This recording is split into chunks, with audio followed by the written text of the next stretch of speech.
कोकणातील प्रत्येक अपडेट जाणून घेण्यासाठी आजच माझे कोकणच्या सोशल मीडिया प्लॅटफॉर्मला लाईक, फॉलो आणि सबस्क्राईब करा।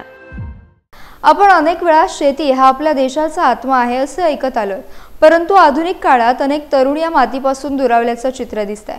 अशा वेळी मुरडे गावचे सुपुत्र आणि शिवसैनिक युवा उद्योजक मंदार शिर्के यांनी दिलेला संदेश आणि कृती खरोखरच प्रेरणादायी ठरते।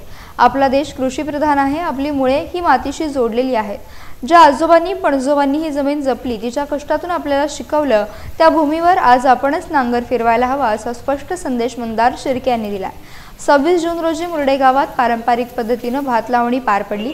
विशेष म्हणजे शिवसैनिक मंदार शिर्के यांनी स्वतःच्या शेतात भात लावणी करत मातीची नाळ जपण्याचा आदर्श घालून दिला आहे। या उपक्रमात सहभागी झालेले शिवसेनेचे खेड तालुक्याचे प्रमुख कार्यकर्ते सचिन सकपाळ, प्रदीप सकपाळ, सागर मुगरे तसेच अनेक स्थानिक शिवसैनिक आणि कार्यकर्त्यांनी पारंपरिक पद्धतीने शेतीचा आनंद लुटला आणि मातीच्या कुशीत रुजलेलं समाधान अनुभवलं।